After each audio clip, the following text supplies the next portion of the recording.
Another one of the great strengths of Navisworks quantification is its ability to be completely customizable.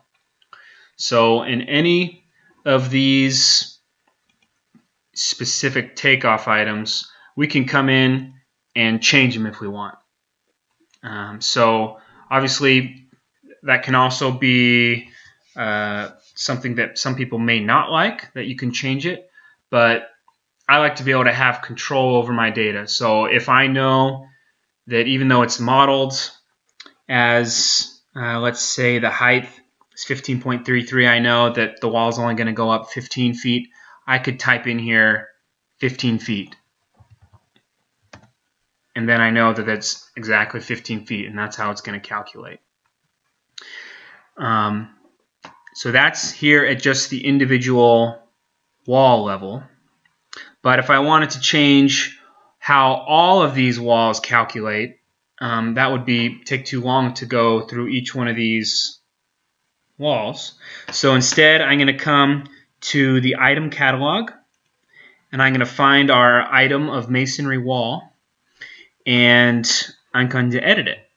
And so because my screen is so small, I'm going to actually undock this and give myself a little more room here. And so here on the masonry wall, you see there's an item calculations tab. And so we have variables.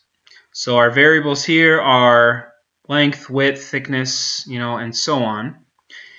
And you see there's a formula column, and in that formula there's some other variables. These are model length, model width, model thickness. So what we can do, we cannot change the model length variable in the item catalog. That's something that, that's whatever Revit said, that's what the length is, that's what model length will be here. But we can change what the calculated length will be.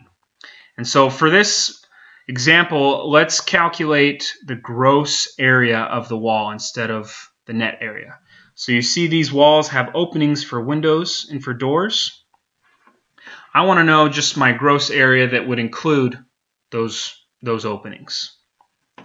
So in my area, I'm going to double click here on this area formula, and I'm going to delete where it says model area, and I'm going to say that this equals length.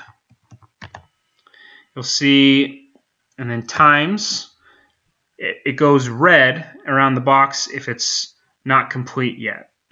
So if I typed an extra letter in here, it stays red. So I have to type the variable names exactly correct, and then it'll go blue, which means that's okay. So I'm going to say length times height, and just hit enter.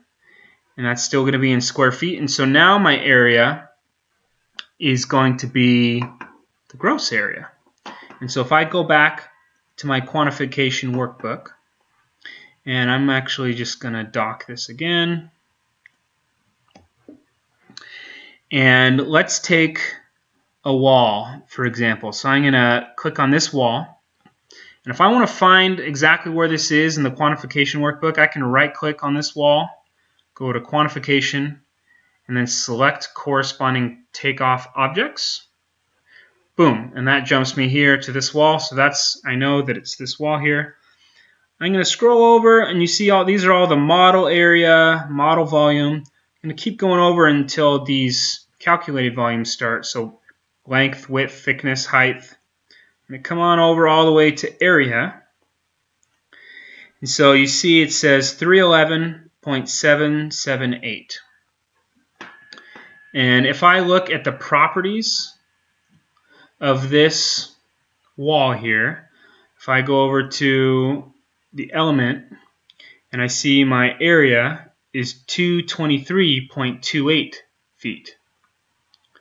So it's quite a bit different.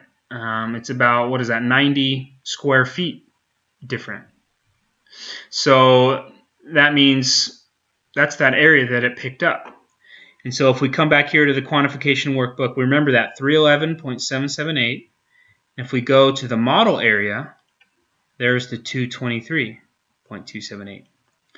So we now can have a calculator, and all of these are doing the same thing. Every one of these walls now has area as gross area. And so similarly, you could put on a waste factor to maybe the length of some beams if you wanted to. We could say, times 10% for our length, but it's endless what you can do. However you want to customize it, you can.